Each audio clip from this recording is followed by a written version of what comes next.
Welcome you now to another episode of the Global Latin Factor Podcast, where we talk about Latino everything. Happy New Year 2025. Thank you so much for being here. If you have not subscribed to the channel, be part of the community, be part of the Global Latin Factor community by subscribing today.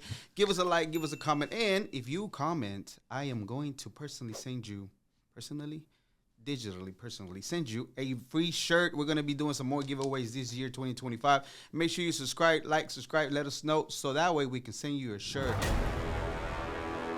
Today we have an mentioned individual. We have an individual that is a barber, over a decade of barber, merchant designer. He's done podcasting before and music, originally from Venezuela, however, also origin of Colombia. He'll tell us a little bit more about that. Ramon en la casa. Hola, señor. How you doing today? I'm doing so great. Thank you for inviting me, and I appreciate the invitation, bro. Absolutely. How about you? I'm doing great. How was your day? My day was amazing. It was blessed. Fantastic. I'm happy to be here. I get excited every time I get to do a podcast. I'm glad to hear that too. I'm looking forward to talking to people on the podcast and be able to provide a service to the community as far as what we do. You know, That's so awesome. Before we get started, though, we're gonna go ahead and start with a segment. Did I cover your bio, everything, introduction? Perfect. You got more, but that's just like a small piece. Yeah. Before we get started, we're gonna go ahead and start with a segment that I like to call Preguntas Al Chile. I know you're familiar with those, right? I got something for you. I don't know if you're gonna be ready for it. Tacos o tortas? Tortas. Corn tortilla or flour tortillas? Corn tortillas. Gorditas or arepas? Ooh, that's a tough one, bro. I mean, gorditas in the United States, arepas in South America. Okay. Yeah. Mexican coca or jarritos? Jarritos, güey. Tamarindo. ¿Qué favor? ¿Tamarindo? Tamarindo is my favorite one. Yeah, I like them too. Horchata, Jamaica, tamarindo, aguas frescas. Which one? De piña, güey. You like the I piña? know you didn't mention it, but the piña. Ahorita piña all the way. I get piña and limon a lot. Limon a lot. People yeah. like Limon and pepino. Have you tried that one? Yes. Refreshing. So refreshing. Yeah. Very refreshing. Salsa verde or salsa roja? Verde because I don't like spicy that much. Okay. Bandeja paisa or sancocho? Sancocho. Sancocho? De why sancocho? I'm not a big of a fan of bandeja paisa though. Yeah. But sancocho, All day. levanta muertos. Levanta muerto. Explain what that means in English. Like la cruda. Have you ever have a cruda before? If you have Like hungover, super hungover. Yeah, when you get a sancocho, you can That's start like drinking on A hungover, right away. Yeah. a hangover remedy. Hangover Sancocho. remedy. That's pretty much what I meant. Empanadas or tamales colombianos? Oh, jeez. I'll go with empanadas because, I mean, tamales is not that usual to have it like during weeks and shit. Yeah. But empanadas you can get them from everywhere, like every corner, every kiosco. Yeah. they So have the empanadas. tamales are kind of like holiday food? Holiday food. Yeah. Like usually like Mexican, like doing Christmas and all those days? Exactly. Mm, Pretty much. Okay. And does it look similar to a Mexican tamale or Well, not? there are varieties. I mean, you can find the one that's made with the corn leaf. Yeah. But you can also find the one that's made with plantain leaf. So yeah, this variety. Plantain? Yeah, That's three, maybe 4 different type of tamales. That's cool. Menudo or pozole? Pozole, güey. Pozole? Qué rico. Yeah. Valentina, tapatio, cholula, hot sauce? Valentina, just because I didn't try the other one. You haven't tried the other ones? Okay. Lechona or cazuela de mariscos? Cazuela.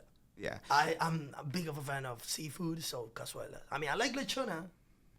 What is your go-to dish, Venezuelan dish? Because all these were Colombian dishes, or some of them Venezuela has some of those same type of dishes, or they name them the same. They got the same, I mean, not the same, but something really similar with a totally different name. Yeah. And they think it's different, but kind of the same thing. But Venezuelan, I almost go with the asado negro. Asado negro. Yeah, it's kind of sweet, but it's really dark. It's a really dark meat. Yeah. It's really sweet. Yeah. That's cool. I like Yeah, that. it's cool. Y churros or flan? The desserts. Flan? Flan. I mean, I like churros, but flan is like a memory from when I was a kid. So, Yeah? Yeah. You used to have it at Colombia or Venezuela? Or both? Both. Yeah? That's cool. cumbia, salsa, merengue, or bachata dancing? If someone who's watching this podcast knows me, they already know the answer. So I'll go with cumbia. You like cumbia? Yeah, I love cumbia. Vallenato? Vallenato is, I grew up with it. But cumbia, I'm a fan of every cumbia that's made all around the continent. Like Mexican cumbia is so awesome. But Argentinian cumbia is so good as well. So cumbia. It's got its own vibe, definitely. Every country has it. Yeah, so every country has its own. Alrighty, a conspiracy theory that you heard one time that when you heard, you thought, that has to be true. That's no way that's not true. What would that be? Yeah. It'll be Anunnakis, 100%. 100%. There's no way. So to your understanding of what you heard, what exactly is an Anunnaki? Well, the Anunnaki were this type of breed of slaves that these gods from Nibiru came. So when they stood up against the gods, they got to create another breed, and they took one of these, apes, walking apes and stuff, to touch it like genetically in order for them to create this new breed. So which is us. Yeah. Like, easiest way to say it, but yeah. So Anunnaki was the slave that these gods bring with them to do the hard work, because they was trying to get some minerals from Earth in order to fix their atmosphere or something like that. And what mineral in particular do you think? It was gold. Gold for sure. And some other minerals like carbon or something like that. Okay. I'm not quite sure, but gold was the first one. What is some of the things that you heard, you seen that made you want to maybe think that that's true, or you heard or seen a video or something? Yeah, tons of videos, but what made me realize that it might be true is because, have you ever heard about let me say this in Spanish, is El Eslabón Perdido? El Eslabón Perdido? No. Well, on the evolution kind of plane that you may see, like the ape evolving into this Homo sapien. Yeah. There's one that's missing, so they don't know how missing linked. Yeah, supposedly. missing link. Yeah, that would be the accurate translation from Spanish. The missing link. So, how can you describe the missing link, or how can you find out what was there, or So they genetically touch this link that all of a sudden was missing, and there's where humanity as we know it came from. You don't even have to go too deep into genetics, just like in the way that evolution works, supposedly, compared to we're hunter-gatherers and just gathering stuff, to all of a sudden, boom, now we have towns and villages, and now we're have crops and all this stuff. And like within the matter of like equivalent to the way that evolution supposedly works and how long it takes, it was fairly fast. Yeah, I think, well, I believe it could be done anyways, but not as fast as it was. You get what I'm saying? Yeah. Yeah, like we're capable of, even though I still believe there were some help from. Now with quantum computing, that could be a thing. Now we're gonna even move even quicker. Yeah, absolutely. Yeah. Okay, so when you hear the word Latino, Latina, or even Latinx, I don't know if you heard the term, what is the first thing that comes to mind? Well, this is gonna be an interesting answer, because when I was at high school, we got Latin, like Latin, where we learn from our from the origins of our mother tongue. So when I heard Latin, like Latino or Latin, I think it comes from Romance, like everything that came out after the Roman Empire and these type of mixed and conquer and everything. So when I heard, the first time I heard Latino word, obviously it was related to that. But now I think it's someone who's is an American citizen, but from the other America, like the other side of America, like Central America, South America, and the Caribbean. Yeah, that's what comes to mind. Okay. To mind now. Do you care if you are called Latino? Do you prefer being called Colombian, Venezuelan, human, experiment? Anunnaki offspring? That's a really good question. If you would stop after saying Latino, I will say I don't mind being called Latino because I think I suit, I suit the word.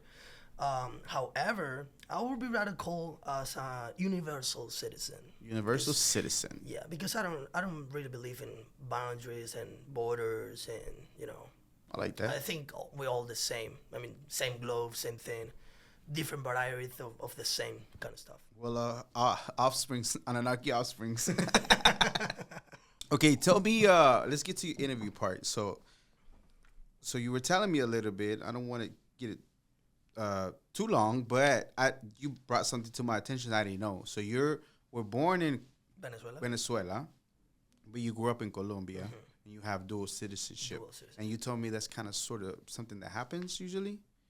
Yeah, it's really common because, as you may know, Colombia and Venezuela, they're next to each other, so they're they're neighbor countries.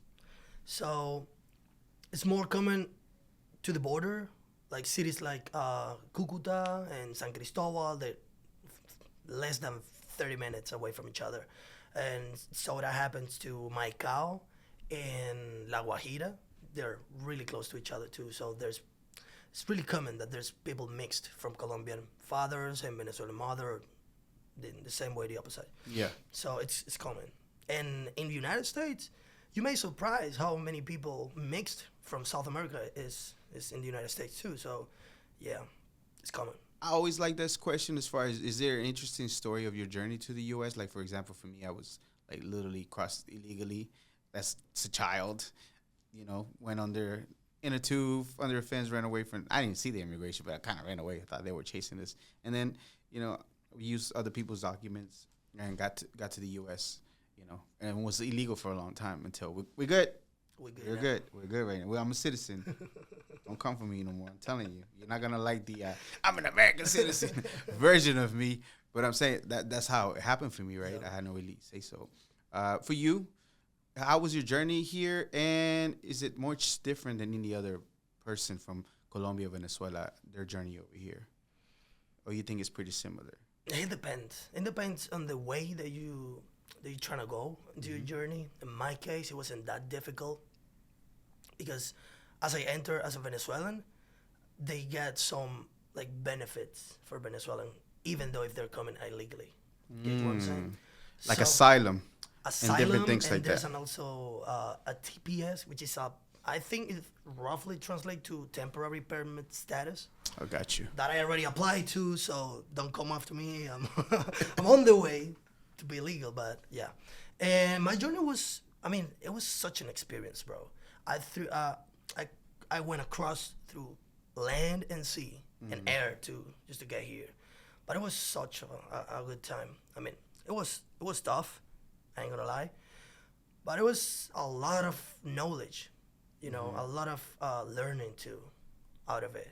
So I just throw away everything was bad, and I took what was worth the journey. Yeah. Any interesting people you ran into during your journey? Hell yeah. I met this dude from Nicaragua when we went crossing the sea. And he barely speak English because all they speak on this region of Nicaragua was Creole, which is kind of like a native indigenous language mixed with some of their English and French. Oh, wow. And yeah, it's quite an interesting mix. So this guy, 100%, it was one of the, but I think it's just the first one that comes onto my mind when I think about someone interesting that I met during this. He was telling me, like, you're the first Venezuelan that I got to know who speaks English. And I was like, wow. Yeah. Wow. How did you learn English? Another good question, man. You shouldn't just fire now. So I noticed I was really interested in getting to learn the second language because I grew up with my sisters and they got this dictionary, like Spanish and English dictionary. And I don't know, I barely knew how to read. And I was 7 years old, by the way. And I found out this book at home and I was like, what is it? And I started just, to dig into it. Yeah. And I found some curious words. That's bad words. And I thought it was funny. So that was the first step, or the first approach to English that I have was when I was 7 years old. So I got to go to school, the mid school and high school, and they got this really good teacher. Shout out to Gustavo Marquez. Wow. Yeah, big of a friend. And this guy was so cool. I mean, he was such a great teacher. And I think pretty much everything I learned from him, I used it as a base to keep on. Like after I, broke away from school and whatever, Yeah. I just keep on going on my own path on learning the second language. And I use this method that he gave me. Again, shout out to this guy. Mm-hmm. Like whenever you have your target language, like already focused and set up, you should surround yourself of your target language. That way you should learn it way faster than just going to like a course or an academy or whatever. And so I did. I surrounded myself with music, video games, Everything English. everything in English. Everything I was consuming by that time, I'm talking about 10, 11 years old to 16, 17, 18, everything was just English. Music, video games, movies, books. Yeah. I was talking on the last podcast, like my breakthrough that I knew English was when I started thinking in English. I'm like, I caught myself thinking. I'm like, oh shoot, I know English. I noticed I was already thinking in English, but I was just, it's just some normal. I just like a lot the language. But I realized that I was fluent in English when I got to dream in English. Oh. Have you ever? I don't remember. I don't remember when I was like, I never tied them together, right? But now it makes a lot of sense to be fluent. Yeah, I mean, I realized that I was fluent in English when I got to dream in English because I found myself doing it, and I was like, realizing in the dream, like, bro, am I dreaming in English? Like, wow, that's wild. That is neat. That is neat. Like, it's a great indicator, right, that you're fluent in a language, that you kind of already beyond know it. Like, you're confident enough to know that you understand it. You can carry a conversation. You can write. You can do all those things now. Yeah. In a dream realization. In a dream. I thought it came to me as a thought, but to you, it's even deeper in the dream, which makes a lot of sense, right? Yeah. For me, when it comes to your thoughts, when you're thinking, your way of thinking or whatever, I think you can influence it to a certain degree. Yeah. But with dreams, it got to be something different. You know what I mean? Most definitely.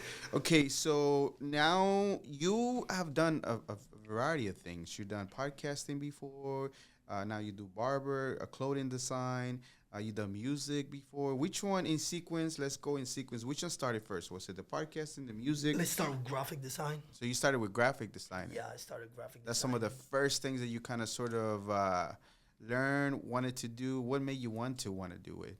That's an interesting question. I was so skillful on drawing since I was 6 years old. Mm-hmm. And my mama noticed that. And everybody at home was like trying to push me into it. Like, if you're good at it, you should, do it some more. And so did I. So by the end of my high school, we call it bachillerato in Spanish. Mm-hmm. I didn't know what I wanted to do, but it was art. I grew up with some, music skills too, but I was for sure that I didn't want to make a profit out of music because I knew how hard it was back then. We're talking about 20 years ago. Yeah. And I didn't want to get into it, but I thought it was artistic. I knew I wanted to be an artist. I just didn't know what kind of an artist I wanted to be. But by the time I got to, to decide what I was about to do with my life, if I'm gonna go to college or whatever,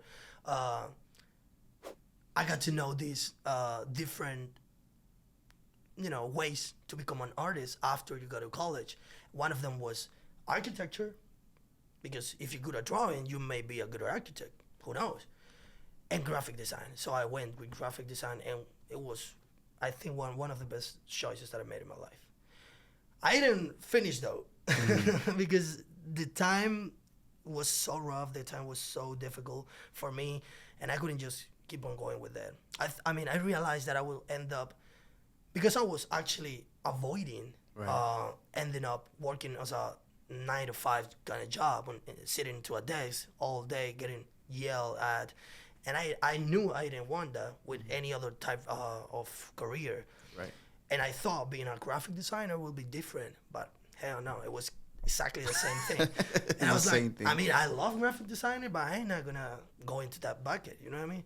And I said, throw it all up. And I started making every kind of jobs. Like I work in kitchen, I work in a smoothies bar, whatever. But let's just move forward to barbering, which was the next step.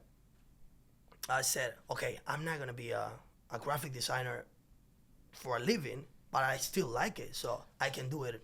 Did it hurt you a little bit to kind of sort of realize that even though you liked it and you went to school and trying to do it, kind of a little bit of heartbreaking that it was going to be that type of environment that you got to pivot to something else? Yeah, I think my expectations were so high into being a graphic artist that I was just I was just heartbroken when I got to realize it was like that. And I said, nah, this is not what I want for me. Even though I love doing this, I can't just do it. It doesn't matter how much it hurts. So you decided to pivot to barbing. Who introduced you to barbing? Where do you see it yourself? Yeah, I remember getting my cousin's hair done when we were like 10 or 13 years old. And one of our uncles had this clipper at home. And one of them wanted just a bald head. And I was like, yeah, I know how to do it. I mean, who knows? Who doesn't? Right. But after that, cousins and neighbors and this and that were like, so you've done this before, so can you do this and that? And I was like, yeah, I think I can. So my empirical approach was so good. I wasn't bad at all. But it was just a hobby. Mm-hmm. So time will go by, and I got to go to college and do this and that. By the time I realized I couldn't make any profit, or I couldn't make any profit the way I want out of graphic designer, I decided to go with barbering. I was deciding between tattooing or barbering because I know how to draw, I know how good I can be in that one, but it was about to take too long for me to start making a profit out of it. And barbering was just a matter of couple months in order for you to start making money out of it. And I became a really good barber after that. So podcasting was right after pandemic. Before you get to the podcasting part, I'm sorry. Did you go to barber school? Yeah. Or were you an apprentice? So you actually went to barber school? Yeah, I went to a barber school in Venezuela. It's called El Círculo Internacional de Peluqueros. So you were telling me of an interesting story of the word en español, de barbero y peluquero. Yeah. Barber, and I don't think there's a translation for Peluquero? Peluquero. Yeah, stylist. Stylist. Yeah. So you were telling me the origin is interesting, right? I was telling you that about Yeah. So, let's do a paréntesis. Yeah.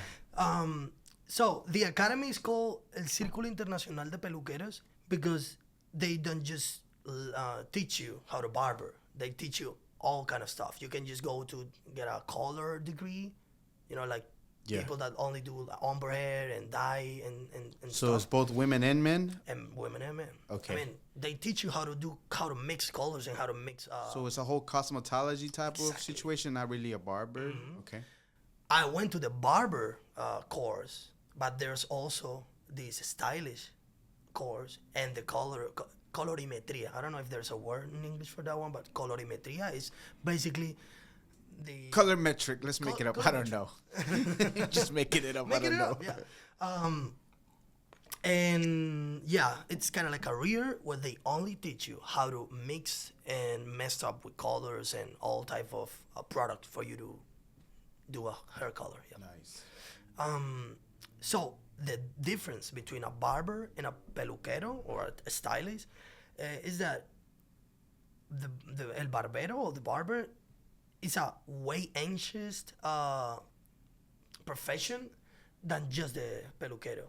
And I know how to say this in Spanish, but peluquero comes from the word peluca, which is kind of like a wig. A wig. Yeah. So when back then, I think it was like the 15th century. Mm-hmm.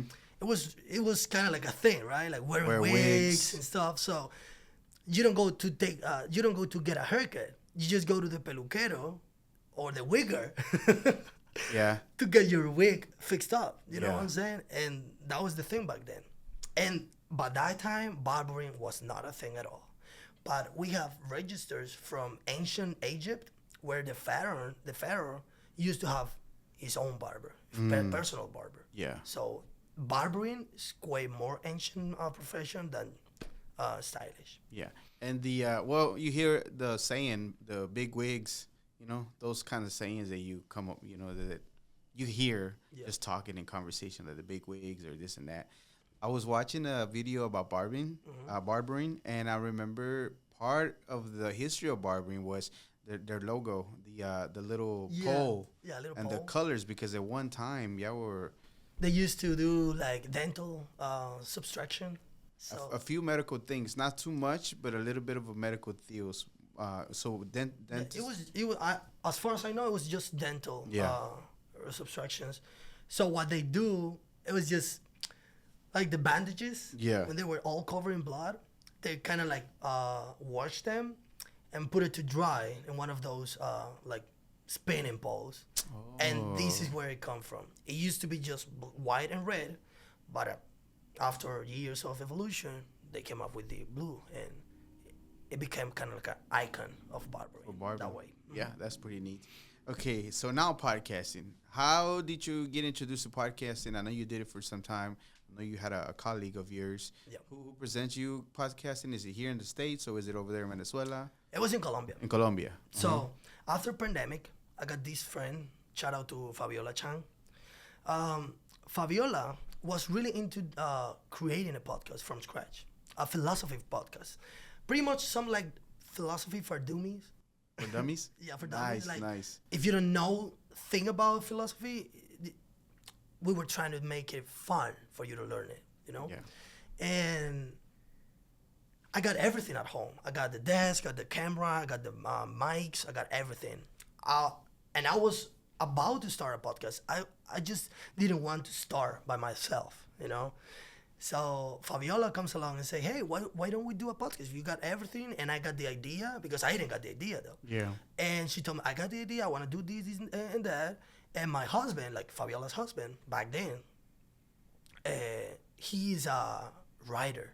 He's a writer. Hey, and he used to write our scripts. Oh, nice. But during the recording, we had to use some, AI or Googling or whatever to get some more details about the scripts that we already have in order for us to be like more talkative about the topic. Were you doing teleprompter or you're just discussing amongst each other about whatever topic you chose? Mm-hmm. Yeah, it was, Fabiola and her husband, I don't know how they do it or how they used to do it, but they came along with the topic, like, we're gonna talk about this. And I was like, yeah, I was down to talk about anything, Yeah. I just want to be in front of the camera and the mic, you know what I mean? So, you got to talk about this, let me do my research, and I'll be down to it. Yeah, and what was the name of the podcast? Filosofa. Filosofa. Yeah, which is Filosofa Podcast. So, Filosofa, it's a word game because we have philosophy and sofa, which in English means couch. So we got to sit in a couch, but not really. Filosofa. Yeah, I like Filosofa. that. I like that. Neat. Yeah. I really enjoyed the time doing this podcast, but I don't know. I got to come over and we got to stop the. How long did you have a run for in that podcast? Filosofa. We just did like 5 episodes. Yeah, and we try to drop once a week, so it was just a month. The Filosofa or the Filosofia lines up with the things that you like, that you follow, as far as the things that you, as far as philosophy. Tell me about that part. Yeah, it comes up from when I was in high school, in bachillerato. We have a teacher that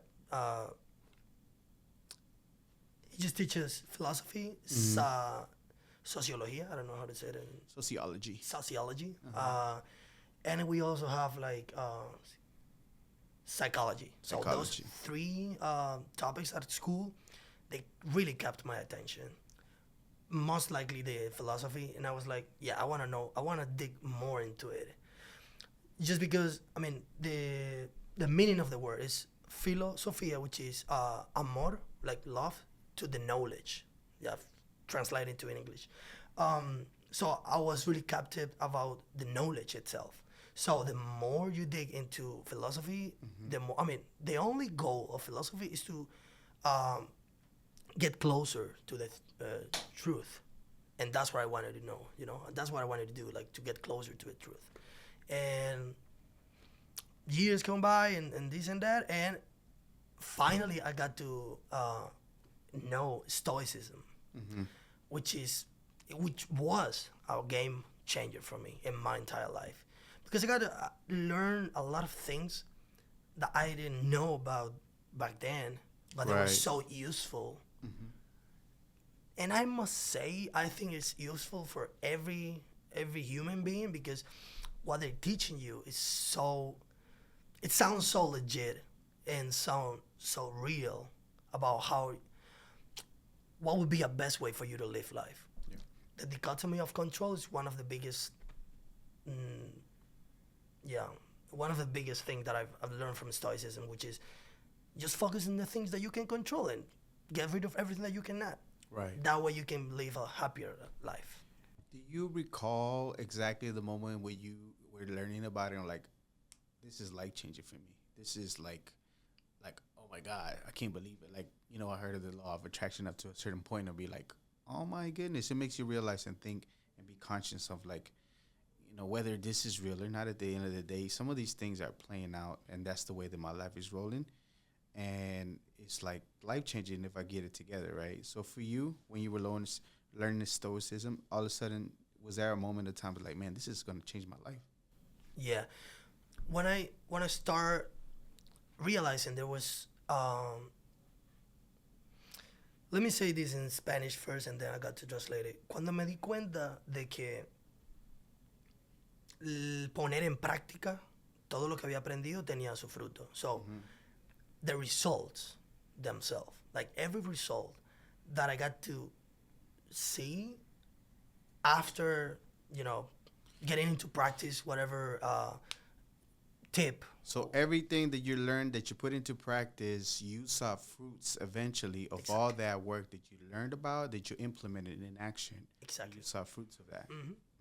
That was the moment that I realized that it was a game changer. So I decided to keep on going into Stoicism. Okay. And how do you think that ties together with being a barber and, you know, doing that part and the artistic part as well? Artistically speaking, I'll say when I got to do art, I just do it because I enjoy it. And I just let go the illusion of control or trying to control the outcome. So I don't approach to art in order for me to have a specific result or a specific outcome. I just do it because of the way of expressing my ideas. That's artistically. And when I got to barbering, the way I, you know, linked it to it is you will always find difficult people to deal with, even in the chair. even if you're a good barber. Because there's people that they don't know what they want, they don't know how to express themselves, they don't know how to ask you for a haircut, ask you for a beard trim, or ask you for whatever. And at some point it's really difficult for you to, you know, make them tell you what they want.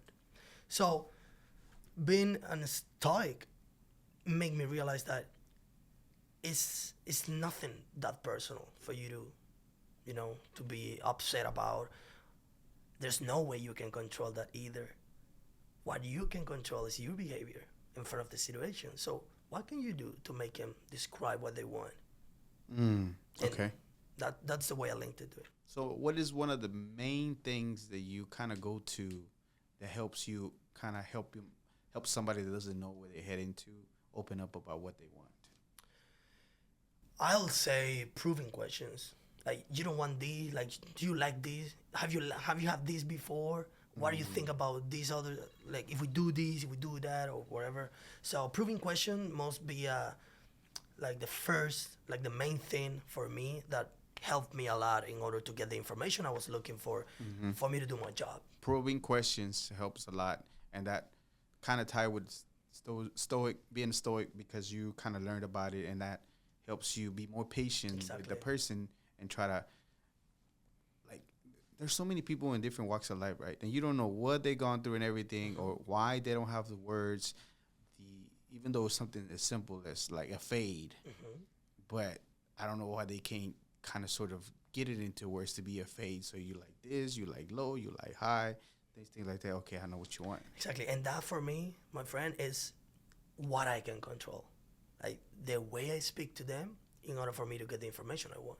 If I'm not getting from them naturally, I can control it, right? Right. What I can control is what I say or what I ask in order for me to have the information I'm looking for. So yeah, that's pretty much why.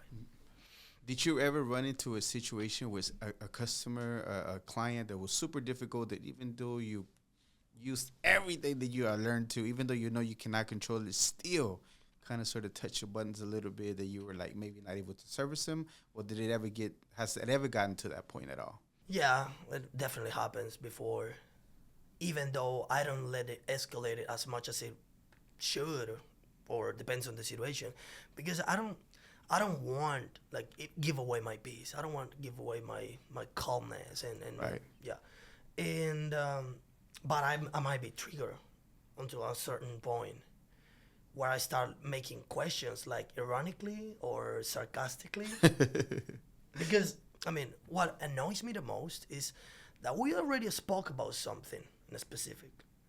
Now you're kind of changing it, like switching it over. Like, right. Why? You can't cut back and reverse. You can't cut in reverse. Yeah. If I cut, it's gone. Yeah, if it's done, it's done. I mean, but yeah. Or another example is like, I know that I told you that I want the beer like this, but you know what? I just changed my mind, and I was like, yeah, it kind of triggers me a little bit. But right now, I mean, I'm talking about years ago, when I was barely starting with Stoicism. But now, I'm on my unbothered phase. Yeah. Nothing can bothers me at all. Yeah. How about that's got to test your patience a lot with kids, because kids are kids, Yep. but kids still have to get a haircut. Their parents got to go. Do you take on kids or not necessarily? Absolutely, yeah, Yeah? I do kids. But I don't like to say it like that. I don't cut kids. I cut young gentlemen. Young gentlemen. Yeah. Yeah. Because I pretty much believe that we as stylish or barbers or whatever whatever situation, whatever profession, more than just a barber, a stylish or whatever, we're teachers. We're teaching them how to behave in a chair. So that's pretty much what I like. And I kind of like the challenge, you know what I'm saying? Like, if this kid is being, like, inappropriate or is moving too much or whatever, it's a really good example for you to test your patience, and it's a really good, situation for you to start teaching something into someone, even if they're young, like Yeah. more when they're young, because you know for sure there will be an impact into their lives. You know what comes to mind whenever you talk about a barber? Well, two words. One is trust, because when I was small, I remember when I was little, my dad used to take, my parents, my mom, my dad used to take me to get a haircut, and like whenever they put the machine, I had a lot of tickles. A lot. Yeah. And then the barber one time, he grabbed me, he put the machine, and he went like, because I thought he was going to cut me. So I'll be like going like this, jerking. And all of a sudden he stopped me, he grabbed me, he went and put the clippers right here, and nothing happened. So I kind of, that came to me, there's at ease, a moment at ease that like, it's not going to cut you. Yeah. I think maybe because I thought it was going to cut me, and that's the reason when I kept being jumpy. That helped me that trust to him and to my future barbers that I'm not gonna get cut with that. Yeah. The other thing is, I don't think people, at least men, realize that. Most men realize that loyalty towards a barber is a big deal. Like once you find a barber, whether it be a gentleman or a lady that cuts your hair, you mostly stay with that individual unless you have to move or they move. And that's it. Because otherwise, I've been with the same barber. I think I was talking to her the other day. It was like, it's been like 7 years, bro. That's quite a lot. Yes. And I would not cheat on the lady because That's I just like her. And then there's always that communication. Not only that, but the communication. Like, there's not therapy or anything, but just having those small little talks that you have kind of help out. It's kind of like it is a little bit of sometimes? therapeutic. It is. It is. Yeah, I was surprised that you just said it wasn't, but yeah, it's kind of like it. Well, I mean, at some point. well, depending on the person, right? Because some people are not willing to open up for nothing at all whatsoever, maybe high and by and whatever. For at least for my barber and I, we had some deep conversations about real stuff. So for me, it is therapeutic. But some other people, some other ones that don't really, whether you've been 5 years or whatever, and the most words you ever said was hi, bye, how you doing, how's your day, and that's it. Yeah. Some other people are not. Like, I'm okay to open it up to her, and same thing for my barber. Yeah. We get to talk about deep stuff, and he feels a little bit therapeutic and stuff like that. But I can see how other people wouldn't. Yeah, I can see how people wouldn't too, because it only depends on how you see or how you approach to these interaction. You know, for most people, it can be just in and out, get my haircut, and get the hell out of there. For most people, it's kind of like a relaxing time that you have to be in a chair, to be taken care of. For some other people, it can be like, man, I got this situation going on, and I ain't got nobody to talk about it with. That's true. And I've been trusting you for so long that I'm just gonna throw it away on you. And if you can thank you. You know what I mean? Like, they're being just thankful, because at the end of the day, we don't have like that much of information for be a judger. You know? Yeah. Like, we just listen. Yeah, of just course. listen. At the end of the day, that's pretty much what they need. Someone who is there to listen, and at some point validate their feelings too. Yeah. So it's totally normal to feel like that. Maybe you can try to go into this way, and Stoicism gave me a lot of help in order to to give them these advices, maybe tips or whatever. And I try to introduce them to it, Stoicism as well. Like, if you ever happen to have a time off to get some into YouTube or whatever, you should try this channel or this other channel, so that way you can have some knowledge and wisdom. So that's cool. All right, we're running short on time. We have a couple more questions. So you did want to talk a little bit about spirituality. I don't know if you have any other questions on your way over here that you were hoping for me to ask about, anything that you got going on. But as far as spirituality, what are your thoughts on that for you? What do you feel like for you it helps you? What have you learned? What do you think you feel like or you believe in as far as spirituality or just in general? you just asked it, what you believe in, and I 100% believe in me. I believe in the I am. Do you know that names, like God's name is Yahweh, like Yahweh or Yahweh or whatever? Mm-hmm.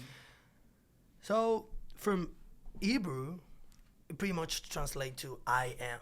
So when you, the only way, or the way I experienced it, the way to meet God, it can only be through yourself, through your inner you. You hear me? Mm-hmm. So going or try to get closer to God, it's better, or it's always better when you do it through yourself. Getting to know yourself, getting to know your emotion, getting to know how to control them, getting to know how to be empathetic, kind, and lovely to to everybody. Because at the same time that you're getting to love yourself, getting to know yourself, and love you as much as you can, you're doing the same for everybody else in the world. So for me, it's kind of like that. I believe in me. I believe that I am, and I know. Because there's different things. Like, you believe that you know, and believe that you trust on, things that you may trust, or things that you may just know or just think about. But I know who I am. Yeah, I mean, there's two different, very distinctive things, right? No, believing, hoping that something is real, compared to the Exactly. You know that it is. You don't have to. You already know without a doubt, without a shadow, having faith that is what it is, and you know. And they're very different things. Very different things. Sometimes they tie together. People tie to believe to actually they teeter tatter in believing, not realizing if they already, you wouldn't have to believe if you already knew and surrender to the knowing instead of teeter tattering around the belief. You still kind of sort of like guessing, is it or not? Is there or not? If you know, you know, and you feel it. For me, the difference between knowing and believing is that what you believe is because someone else tells you to do so. But when you know, is something that you find out on yourself. That you only going through your inner you got to discover this knowledge or whatever the truth is. Yeah. You know, so for me, that's the difference between those, words. And I also know there's some power behind everything that has been spoke or thought about what we must believe. Religion is one of those things. Politics is one of those things as well. And that's why I go a totally different path. Right. Into politics, I'm not into politics. I'm not into none of that stuff. You hear me? I'd rather go find my own knowledge, my own wisdom, and that way, I've been living a better life ever since then. Okay, awesome. All right, we're running short on time, as I mentioned. Thank you so much for being here. I appreciate your time. I think we cover a lot of the things you're done. Before I let you go, all your social media handles, where can we find you? And do you do any events? Do you do any of those barber events that sometimes they have conferences and stuff like that? Do you ever partake in any of those? Or do you have any events that you put together yourself? Not in the moment, just because how new I am to the barber scene in the United States. I went to some of those courses and seminaries and stuff back there in Colombia. At the moment, I'm not going to any events. My social, you can find me RC Hardstyles on Instagram, and that would be the easiest way to get in touch with me in order to get a consultation or a haircut or whatever the case it was. And I'm going to put all the links on the bio description area so they can find you. RC Styles? Hard Styles. Hard Styles. Yeah. The nickname or the username comes from how mixed I can be, you know, like hard styles, because every style I got to do, even if it's hair or design or merching or whatever, it's gonna be hard. It's hard. Yeah. What about merchandise? I know you collaborated with some people in designs of the merchandise that you do. Let me talk about that, because you have a specific style for the shirts that you like to design that you have out for sale, which is one piece, one in a million. There's not a lot of them. You put a lot of thought of it, but you like a specific type of fabric for your print and for the type of style of shirts that you like to print out. And right now you're just doing shirts, right? Yeah. Right now it's just shirts, like T-shirts, and just graphics, because I like to go with the kind of vintage style, which is kind of, what you may see, it's kind of like worn already. I love that. I don't know why, but I love that. And the best printing technique for you to achieve that look is DTG, which stand up for direct to garment, which is pretty much like printing, like a printer, like the one you have at your office. Yeah. Printing on top of the material, the fabric, material, the actual T-shirt. You know what I mean? It's not like you gotta screen print in these and do the ink and mix it with this. No, the machine, it do it by itself. Yeah, and then the shirt itself, the thickness, that you specific for you like. The reason why is, when we talk about vintage kind of look and graphic design and graphic T-shirts, people like to wear like streetwear brands, and streetwear brands game on fabric and blanks is really tight. It's really competitive these days. So I try to aim to a thicker garment, the Honduran garment from, I know we're not being sponsored by that, but Shaka Wear is one of the best blank sellers out there. You also have like LA Apparel, a bunch of other brands, but that one has been like my go-to. Yeah, and then for you, if you was to have a shirt out designed for sale, is it going to be found on your website, on your Instagram, where they can find you? And you had a collaboration that some of your art made it to somebody else that's pushing a brand. Can you tell me a little bit about that? Sure. I got this friend, shout out to Luis Daniel, this friend in Venezuela. But he's now, he's Venezuelan, but he's now moving to Colombia and he's transitioning. And we may, try to get the brand over there too. He's the intellectual owner and I'm the graphic director, if we can say that. And it's a really good concept this guy has because he has all the ideas. I've just got to put my art, you know what I mean? I don't got to figure out how, no. All of the logistics and marketing, exactly. None of that. You just doing your part. You're playing your part with the graphic design that you like to do. Yeah. But the fact that he approached it to me, it was because he liked what I was already doing. So I liked how this guy is designing, so let him cook. Did he find you on Instagram or where did he no, find you? No, we were friends from like years ago. Awesome. Okay. Saludos. Any special thank you saludos that you want to send? I think I already sent those shout outs that I had to do, so great. They know.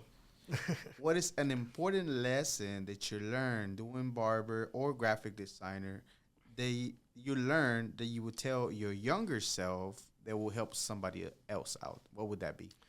I think from barbering, it's don't take anything personal. I will say, if I got the chance to tell this to my younger self, like when I was 20 or 18 or 19, man, I will have a easier life. Because I used to do that a lot, like to take things in personal ways, and I was getting nowhere. Unfortunately, I got to learn it a little later in life. I wish I could learn it before, but. And from graphic designing, I think that will apply, what I learned will apply in every aspect of your life. Like, just let go of the outcome. Just let it go. Just enjoy yourself while you're going on your journey. I was thinking about that today as far as like how people are confident of doing a certain thing. But it's those hours that you get to do practice the graphic designer cutting that get you to that point, you know. In the beginning, of course, you're kind of figuring it out and experimenting, but you're able to be confident about whether it be graphic designing, podcasting, because you've done it so many times over and over and over. Now you're just like a bird on just spreading your wings and flying, like you know how to, like you've been doing it forever, but there's been that consistent grind over and over and over till you get to that point to where you're like this person that does this already. Exactly. Yeah. I believe there's no easy way for you to do anything in life. Just start doing it. Eventually, you'll get the direction you're trying to aim to, and eventually you will get the confidence that you only gonna get from doing it consistently. So with your eyes closed, like literally you can execute some things with your eye closed. You won't even realize you're doing it. Okay, this is a little deeper question. Usually I wake up with a quote or sometime during my day. I'm not immortal. I am mortal, and I will die one day. Not to scare me, to freak me out, none of that. But it makes me realize we're not here forever. It's a reality of life, right? It's just going to happen. But it also makes me want to hurry up and do things, keep moving, keep doing things, and keep making things happen. With that, I wish you a long, long, prosperous life. However, when everything's said and done, what do you want people to feel and think about your life? That I lived the fullest, getting to know, because I know getting to know yourself is a never-ending path. So I would like to people think about it that he spent his entire life on this never-ending path to getting to know himself, to try to achieve the best version of himself. Thank you so much for being here. I mean, we met at Cabo Bar. There's been a few people that I met that I had over here. And, just had a pleasant conversation. I thought it was interesting the way you kind of knew the history of barbering. And I'm like, this is different than I never heard before. And you're mad cool. You had your own thing going on. And, I feel like any of us that make a journey to the States to seek a better life and focus on being better and being something for humanity. It's a beautiful thing to display here in our podcast. So without a shadow of a doubt, Ramon, you are a global land factor. Or Raymond, you are a global land factor. Thank you so much for being here. Thank you so much for the invitation, bro. This was another episode of the Global Latin Factor podcast. Once again, Happy New Year 2025. Remember to join the community right now by how? Subscribing to the channel. Become a subscriber. And if you comment that you watch, I will hit you up so that way I can get details of where I can send you a shirt, because we're going to give more giveaways on 2025. And again, remember, we are just like you. We are people. We are the spice in this melting pot. This is the world. Till next time. Bye.